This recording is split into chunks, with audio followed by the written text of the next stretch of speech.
All right, everybody, welcome back to the Delegation Roundtable. I've got a very, very, very special guest and someone I'm lucky enough to call a friend of mine on today's episode, who is an accomplished entrepreneur, a best-selling author, a philanthropist, an investor, someone that's done it across a multitude of industries, multiple companies, and now has an industry-leading mastermind called Speakeasy that if you're interested or if you ever want to be around like-minded individuals in this crazy world that we live in, we've got a really cool episode in store for you. And without further ado, I want to bring Mr. Eric Berman to our show. Eric, I know your time is insanely valuable, so I do appreciate you taking time aside for us. How are you today? I'm doing great. Thanks for having me. Pleasure to be here. Of course. We kind of talked before we started recording here. It's been a while since even you and I spoke. So that's why I was like, kill two birds with one stone. I want to hear about everything going on. And we kind of get to catch up a little bit too. So it's maximizing the most out of our time. But for those who are listening, watching, and happen to, for lack of better terms, probably live under a rock, have never heard of you or Speakeasy, can you give them a summary of who Eric is? Sure. I mean, who Eric is, serial entrepreneur, been building companies really since graduated UCSD back many years ago. When I was 21, started a first company. It was 4 of us, turned it to 400 employees, raised $100 million, 2 months from going public and me being retired at 28 years old. And the market crashed in April 2000. So I ended up losing everything. And my early retirement was no longer. I always said that it's harder to lose money. It's a lot easier to lose money that you've never had. So I never really had money. It was all paper. So I just, what are you going to do at that point other than lick your rooms, get up and go, and you learn early on that people feel bad for about a second and then everybody has their own lives. And the only person that cares is yourself, and you got to just move on to the next thing. And I was fortunate enough to have an incredible amount of experience in my 20s, more than, school and education, anything else could pay for, having run a company that size. And I also was blessed to have got my other real proper education in my 20s from the likes of Brian Tracy and Tony Robbins. And that was 6 to 7 a.m. every day in the breakfast room with the rest of the staff to grow our brains and learn the proper way on life skills and business skills. And then in a funny coincidence, had next part of my journey was consulting, and then I was introduced to the legendary Brian Tracy, and next thing you know, I became his business partner, and that still exists 25 plus years later, being partners with the incredible mentor that I had on audio cassettes back in the day, all the way to being able to be in his office and be his a close friend, and he's really another father figure, and we have that father-son relationship, which is amazing, and that's been cool. And I've been building out, working with amazing gurus and experts like Brian and Jack Canfield from Chicken Soup, and a guy named Phil Town on the financial side, and Harvecker right now, and a bunch of other names. And then along the way, it was having met incredible thought leaders. This latest part of my journey and on who Eric is on the business side, before we get to the family side, trying to give you just make a long story short. I started another big name named John Assaraf, credible thought leader who's in San Diego like myself, because I'm in San Diego's. When I was doing work with Brian, said, "Hey, Eric, you're learning a lot. I'm learning a lot. Let's get together and really watch each other's backs, fail faster, learn quicker, collaborate, grow quicker. Why don't we grab dinner? Let's grab Mike Koenigs, Darren Hardy, and a few other big names in town, and let's get together and share and mastermind." And that dinner was 5 of us. And it was about 18 years ago, and that dinner hasn't stopped happening.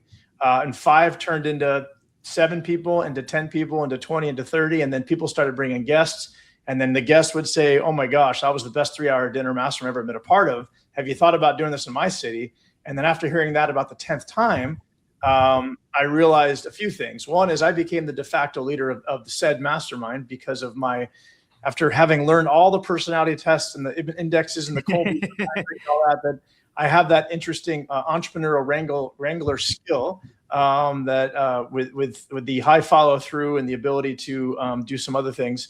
I became the de facto leader. And then 2, there was certainly a need for the unique method and approach we had for these dinners. And this 5-person dinner in San Diego now all of a sudden, just in about 3.5 years, has turned into dinner groups in 33 now chapters globally, and growing pretty quickly. And that's where I'm actually having my most joy out of all these years, and a lot of lessons I can explain into there.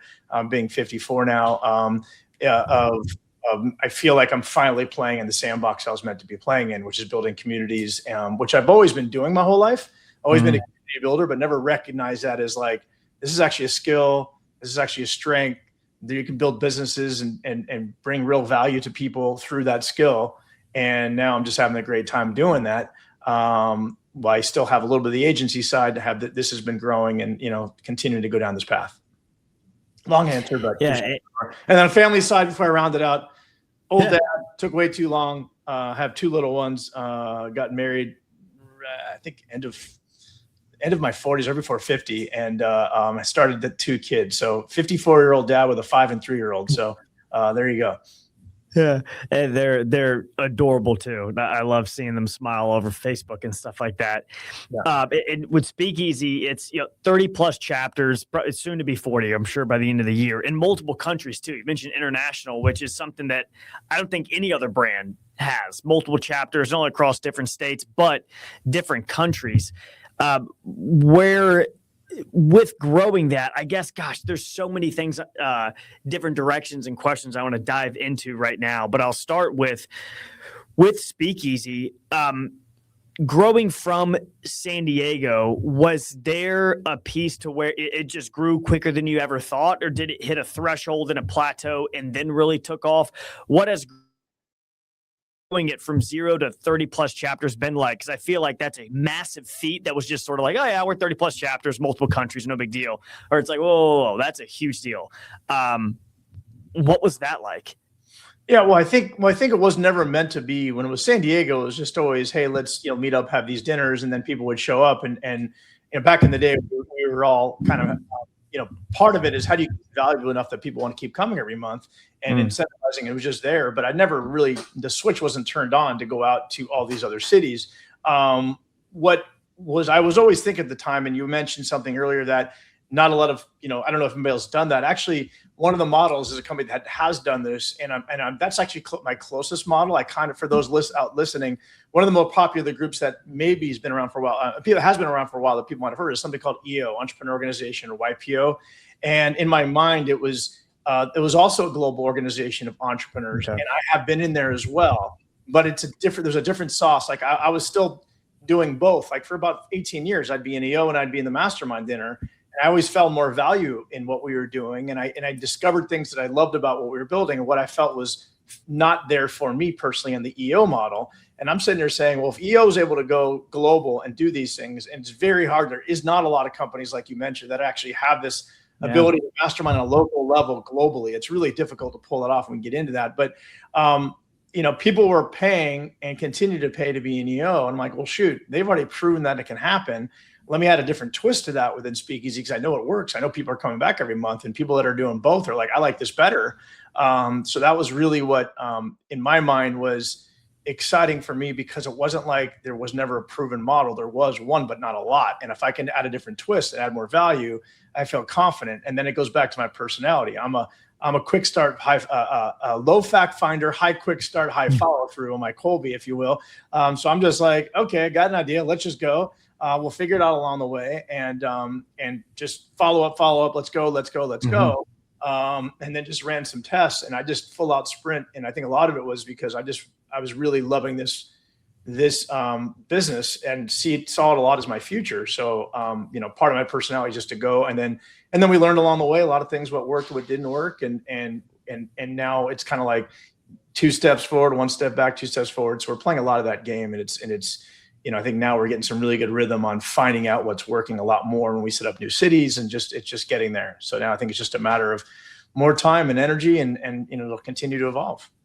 Yeah, I think that's incredible. And when you started and it started to spread, you mentioned having dinners in San Diego with a lot of, massive personal brands, companies, personalities, etc. And with getting the comments of, oh, I wish this was my city, wish this was my city. How long did it take for you to get, let's, a dozen cities, right? Maybe, like getting started. And then what was the growth trajectory like in terms of spreading the word? Was it something that you marketed? Was it just the word of mouth sort of really took off on its own, which forever will be the best, marketing strategy? What was the growth campaign like for you? Yeah, I mean, really, it was, I went and targeted leaders. It was all about finding the right people that I thought were the right, finding leaders, finding people that I didn't really know what made up a good leader, and like everybody I talked to was a solid person. They're a good personality. They're a great person that I love. But I think part of the biggest learnings over the time is what made the person the good facilitator of a group.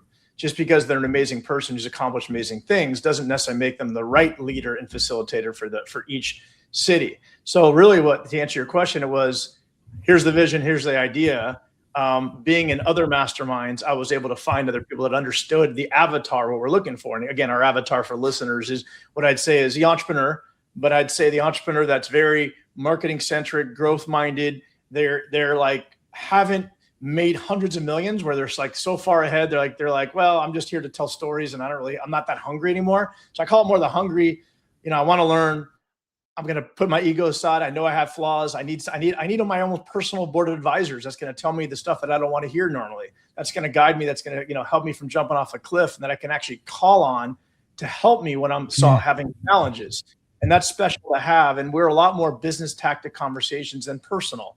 Again, something that EO, as an example, about a third of that is talking about family and personal, which is fantastic. And I get that from that. But this is like, let's get into business tactics. What's working? What's working in AI? What's working in growth? What's working in recruiting? All these things that you're doing to grow your business. That's what we're talking about. So first, attracting the avatar and the leaders that I understood what I was looking for.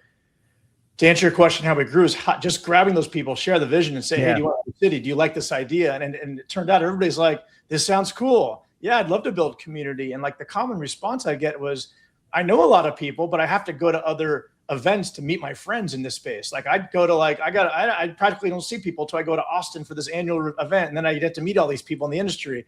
It would be great to have a community in my own backyard that I could go to once a month and so I'd get a lot of that. And I still do today. That's a lot of what I look for. People are like, this is great. I've been thinking about running a mastermind, but I didn't really have the infrastructure, the team. And now I could do that. And you're giving me the playbook, and you're also giving me access to this whole global community where my local community connect globally with all these other people. So, it's starting to, evolve based off of that. Yeah. And the local global component was always something that struck well with me, because it's great to, have people that you can shake hands, hang out with, laugh with on a monthly basis, and grow together that way. But then also the community that comes from everywhere, right? Now, multiple countries, tons of states in the U.S. And I guess even as a quick backstory for those watching, listening, lucky enough to be involved with Speakeasy Masterminds previously with our Boise chapter that, Eric and I launched together, had it, and it's, still running, thriving to this day. And it's been great to see people, come in and out of it and all grow together. But, and with that being said, what do you feel like, as you mentioned, as you are growing it, you've really honed in on a few things that have worked extremely well when it comes to launching a new chapter that you're like, let's unpack that. What was the path like to figure that out? Because I think the magic happens when you just put it out to the universe, right? You didn't really have it all figured out when you started, but you're like, I know there's a demand. This people are enjoying it. Let's just keep going. We'll figure it out later. And I know as we launched Boise, we had a couple of different things that, we overcame as well. But what's been, I guess, the turnkey solution now that you feel like really gets everything off the ground, including Dallas coming up here pretty soon, which I'm excited about. Yeah. I think to be valuable to listeners today, I think it's like any business. There's some, a lot of people tend to do a lot of analysis paralysis, and there's the whole MVP concept, the minimum viable product concept, to say just get it out there and iterate and get customer feedback. And I think a lot of this whole thing was based on the MVP philosophy, where we weren't going to know unless we just did shit. And I knew intuitively. And I've had enough scars and battle wounds to say that no matter what you do first, it's never going to be right. It's never what you think. You have an hypothesis, a theory, you go test it, and you learn, because there's always going to be mistakes and things not perfect. So it was just like, let's fail as fast as we can in many areas, or we're going to have some successes and failures. So it was just, let's just get out and go. And to answer you, so I mean, ultimately, like an example would be, I mean, even before, like, feel bad for guys like you and others that, we hadn't had all the learns when we did launches in Boise and others that we've now had learns from. And a lot of it came from having conversations and seeing what would happen and just being hyper vigilant and asking questions and talking to the consumers and find out what's right, what's not right. I mean, a simple example would be, back in the day, we used to launch a city, including when we did Boise the first time, we'd say, hey, Captain Ben or Leader Ben, try to go find as many people you can, fill up a room, bring in a bunch of, entrepreneurs, and we're going to come out there, fly out there and try to pitch them this thing and see who wants to join the night of. And that was old way of doing it. Now you're saying, okay, maybe we'll see. It seems to understand the logic there. But what we quickly found was that it was proving a lot harder for one person to have to bring in all the people themselves, number one, and number two, while they're running a job and everything else. And number two, for them to spot check the quality of the room. And then people were like, oh, I'm inviting guests. And then there'd be half people that were not quality in the room, which would bring the entire room down. And then people in the room, once you presented, everybody's looking around at each other saying, well, who's actually in this mastermind? So like, nobody was like, people were hesitant to stay like, people were like, well, I don't know who I'm joining with. Like, is it going to be that non-qualified person that happened to show up in this room when they're doing intros? I don't want to be in a mastermind with this person. So like, there's a lot of like little things along the way. And so now like one major pivot we've made since then is, okay, everybody builds out a core group of 5 or 6 people first. They gel. It's almost like you build your foundation first, and then you do a launch with everybody, your core group, inviting people. And when the guests are there, they're already mentally pre-sold. They've already got their people, there's already a group that's formed. You're joining this group of 5 or 6 amazing people. They're already sharing their stories of how amazing this has been just in the 5, 6 people. And now that just creates more momentum and a better experience. But like, that's just an example of one thing that took us, almost 2 years to figure out. And then it was tough because honestly, it took a huge step backwards because the downside of that strategy was it took us longer to launch a chapter. Like old way was, okay, Ben's ready to go. Ben's ready to go. All right, let's just pick a date. We'll fly out there and let's just roll the dice and hopefully we'll have a good launch. Now we're like, nope, we're not launching yet. Like you guys have to have 3, 4, or 5 meetings. Like you got to be ready. Is everybody ready to invite people? Okay, and then we'll launch. And so now it takes more like 6 months to go. To get going versus 3 months. So there's a little bit of a step back to go forward kind of thing. Totally makes sense, but obviously worth it in the long run, right? To have more of it's a snowball rolling downhill, I guess, right? Yeah. And you get more momentum going in, and it gives the ability, and obviously Speakeasy to launch more chapters, although it takes a little bit longer to go, and then been off and running right now the category king of this vertical. But I want to kind of pivot a little bit and talk more about you as a professional. And you mentioned Brian Tracy again, just in passing. This is one of those things like, whoa, hold on, we got to stop and talk about that a little bit more. Of someone that you were able to learn so much from as a mentor, and then even becoming a business partner of his, which is a quite amazing feat. But I want to talk about with, getting your foot in the door, someone like that, what have been, the key things that he has taught you as a professional throughout, the decades of relationships that you've had? Yeah, I think I just always vibed with the way he teaches. He's just a no nonsense. He's just like he don't have like systems. Like, okay, here's the 10 steps to do this, or 3 steps to do that. Right? And it's just very much. I tend to go more for the, and again, back to the personality types, because I know mine very well. I'm a high S on the Myers-Briggs, right? Just give me the bottom line that, versus the high-end woo-woo stuff. I just like the action-oriented stuff that I tend to go to. So I learned from that. My favorite quote in life is from Brian Tracy, which is, "I am responsible." I love when he says that at the end of the day, like once you really internalize that and understand at the end of the day, you're responsible for everything, for the way you react, for the way you handle stuff, the way I had to pick myself up after I lost that first company I had and imploded. Like, what are you going to do? Like, okay, well, I'm responsible for taking the next step in my journey, and nobody else is going to come to the rescue at the end of the day. They're going to, give me I'm sorry and hear me out for a couple minutes. And then, they got their own lives to deal with. So it's like, it's just like learning how to handle everything and any mistake that was made. Speakeasy. Okay, well, who's going to fix it? just take his responsibility for everything. So that's one of my favorite quotes, and just it's just so much to learn from him. Even even the story I'll share of how I got in the door with Brian is something I like to share to listeners. And I was going to ask. I was fortunate to, I don't know, I guess you could say, quote, take a risk. What are you really taking a risk? I always like to tell people, if they have the opportunity to side hustle their way into something, like if you have enough money in the bank to just hang in there for a month or two, or if you have one gig and you're looking to do another gig and you have enough money just to hang in there, and you can offer your opportunity to show your worth to somebody and say, don't pay me. My comment, the bottom line, my comment to Brian was, I know what you need. Here's my experience. I'm a big fan of yours, but I'll tell you what, Brian, I'm not an employee. Don't pay me money, and don't pay me until I make you money, or until I prove, until I make you money or prove that I'm going to, and then I'll take a piece of that. So when I walk in the door, or anybody walks in the door, or somebody says, don't pay me until I actually prove my worth to you, you're like, whoa, wait a second. That changes the dynamic.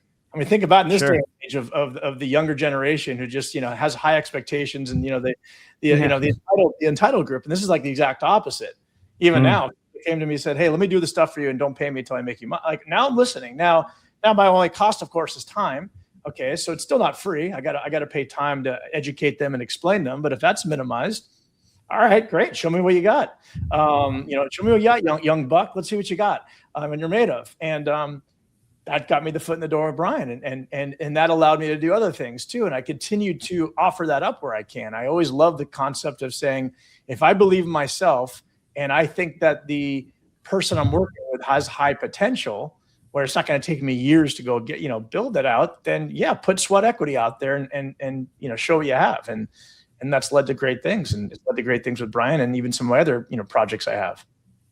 Sure. And that's a great, I even kind of want to dive into that story if you don't mind, because anyone out there who's listening that is interested in taking that route, one, I would highly recommend it. Two, here's a perfect case study of someone that implemented it perfectly. Of that, I'll work until I make you money pitch. I want to unpack that with you. Was this a letter you wrote, an introduction to a friend, or through a friend? I'm sure even just getting that message in front of Brian Tracy is its own complete story. I got to hear it. No, I mean, it was actually a little bit of luck, because there was a family friend that I had in common that was also in San Diego, and Brian's out in San Diego. And this is back in, we're talking way, I mean, people don't remember this time, but this is 2001, end of 2000, 2001, when the internet was just taking off. Everybody was getting websites built. And back in the day, I mean, people are going to laugh at this, because you're like, I can get a website done in an hour through AI, or not even an hour, 30 minutes. Back in the day, people were doing bids. Okay.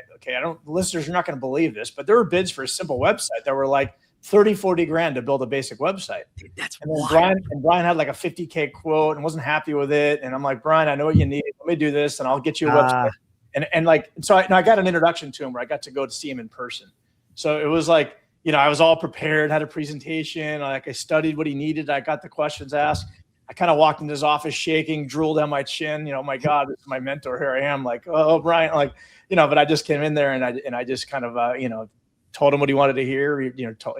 Told him my personal story of him and how much he meant to me, and he appreciated all that. And next thing you know, it was just like, okay, let's go.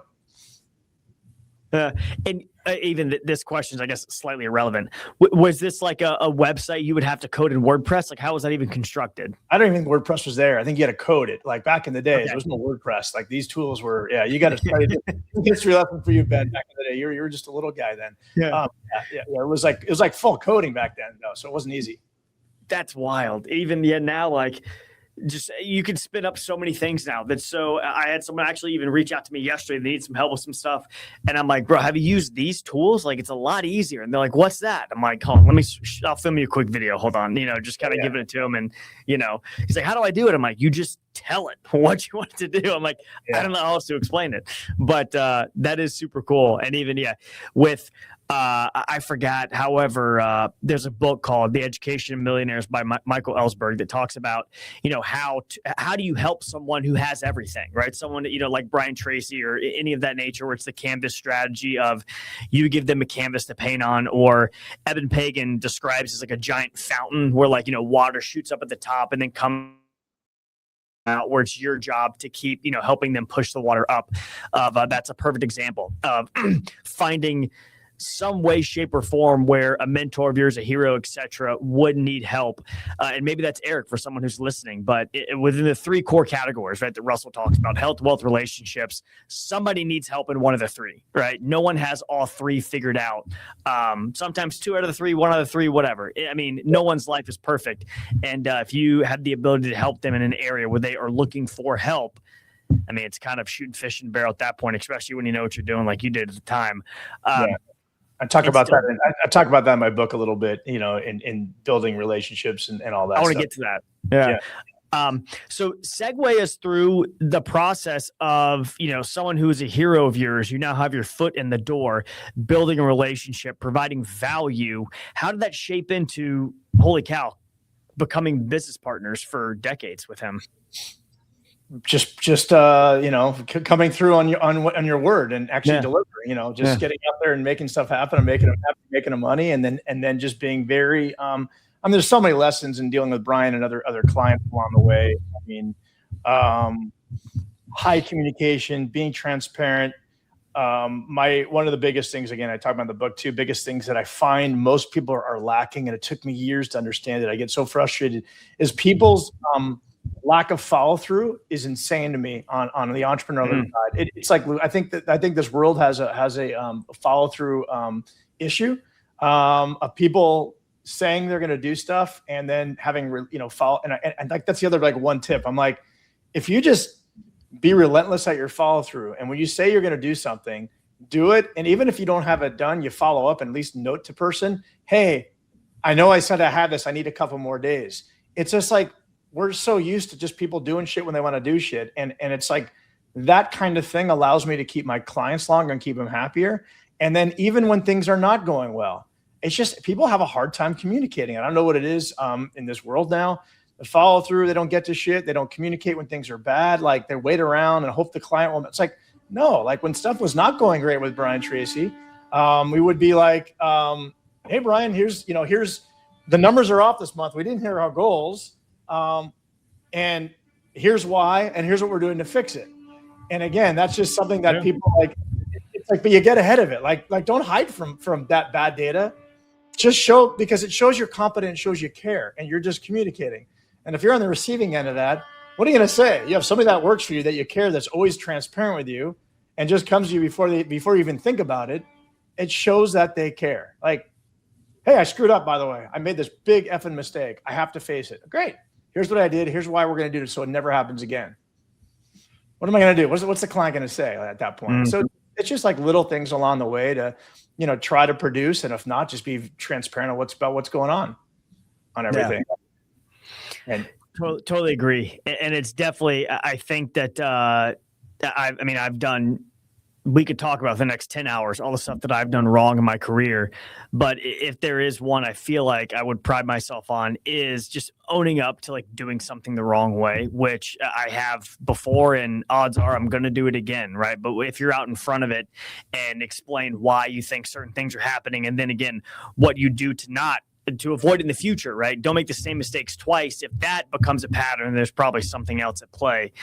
But, and I'm sure you touch on that as well in your books. I want to talk about that of proximity pays. I know a lot of people, statistically, dream of writing a book, never get around to doing it. Was this something that you always had on your mind? When did you feel called to put so much knowledge onto paper? I would say with my personality type, it was kind of like a pipe dream to get a book done.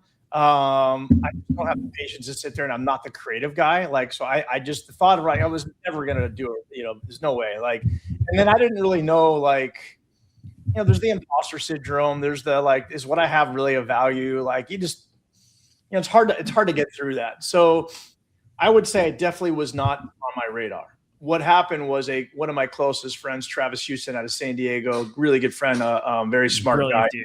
Yeah.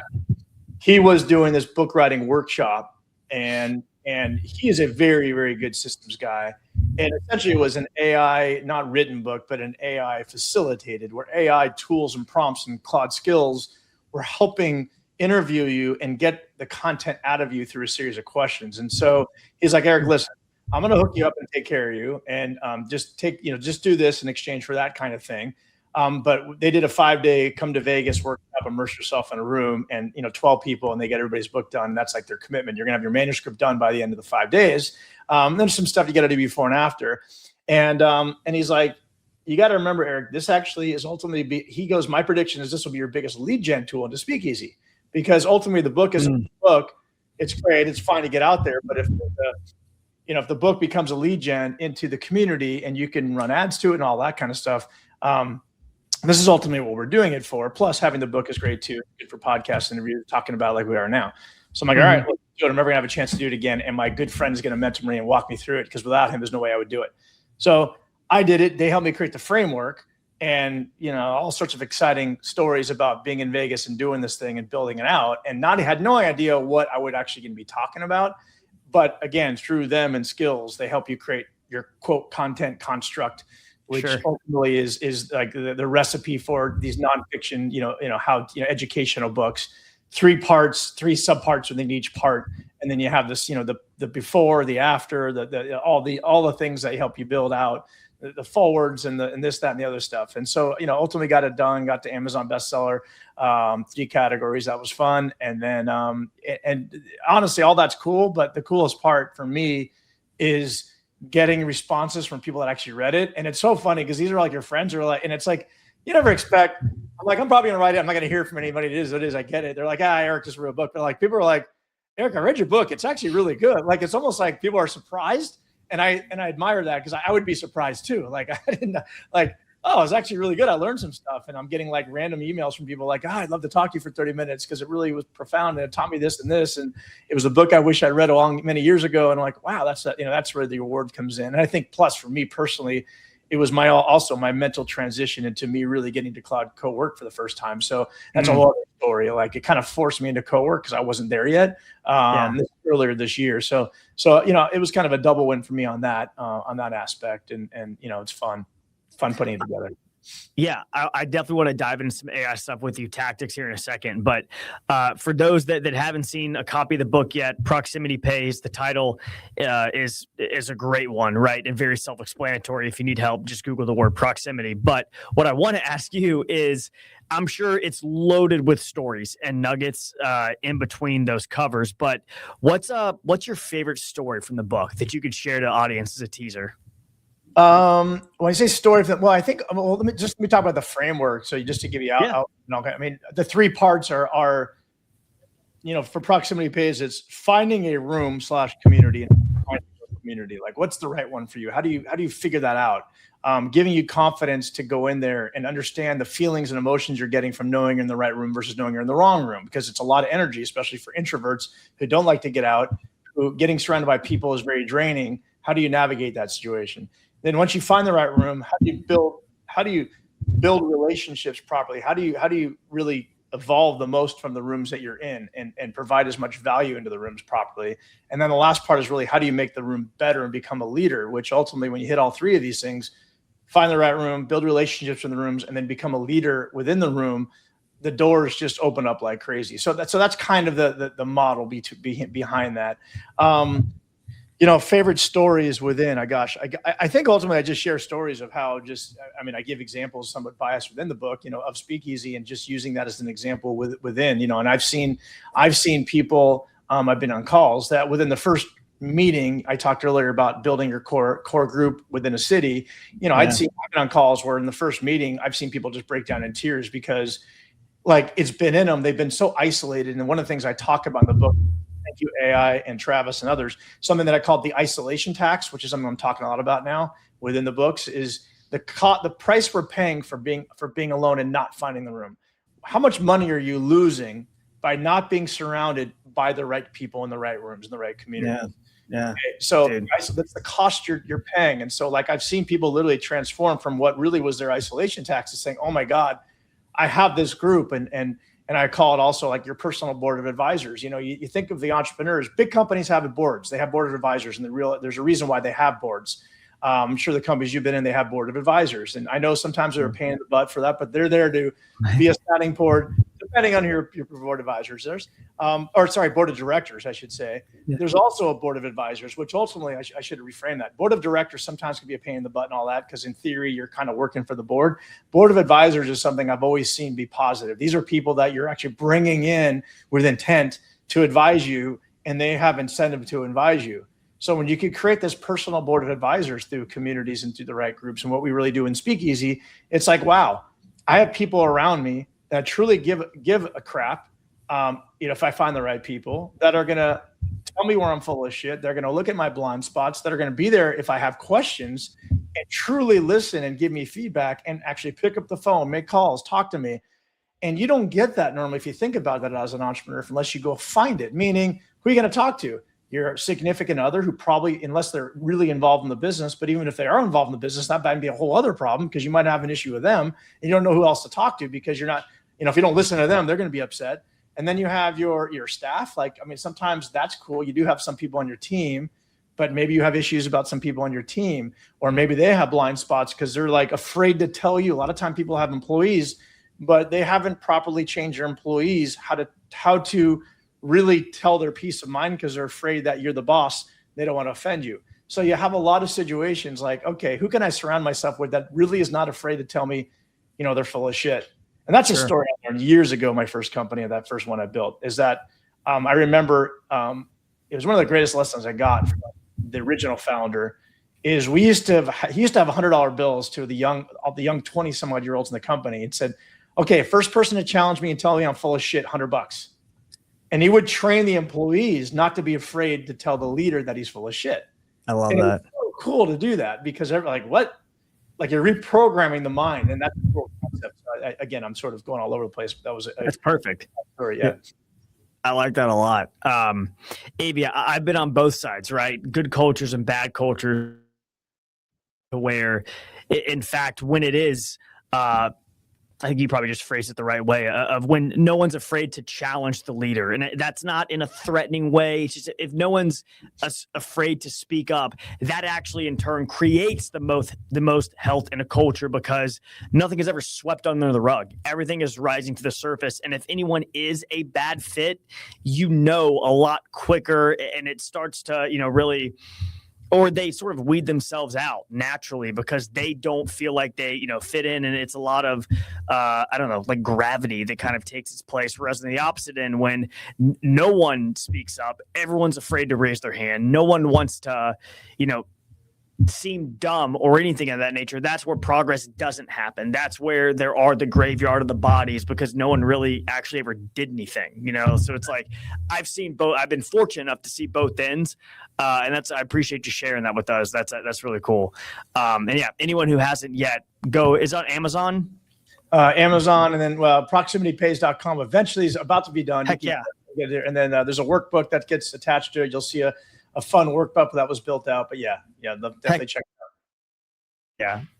Very cool. Yeah, everybody go get yourself a copy while they are still available. And with this, you mentioned one of the, secondary benefits was going headfirst into AI, right? Using a lot of Claude Cowork. And I think, at least for, us as a company, obviously with virtual employment, we have a large candidate pool that we really only live in like the Claude area. So we have candidates that are very experienced Claude Code, Claude Cowork, and that's all I've used too, is what I was getting at. But with you using a lot of Claude Cowork, what was that like, and how has it not only, helped you, write an awesome book, but probably gone into other aspects of your business with Speakeasy, the agency, Branditize. Tell us about that, like how AI has impacted your productivity, all of that good stuff. Yeah, obviously it's just mind blowing. I think we all see it. Those are in there. It was such a cool experience, because I'm not the guy. 3 minutes to wrap up here, so I'll kind of wrap up with this, or we can do a final. Unfortunately, I'm getting beeped over here, but I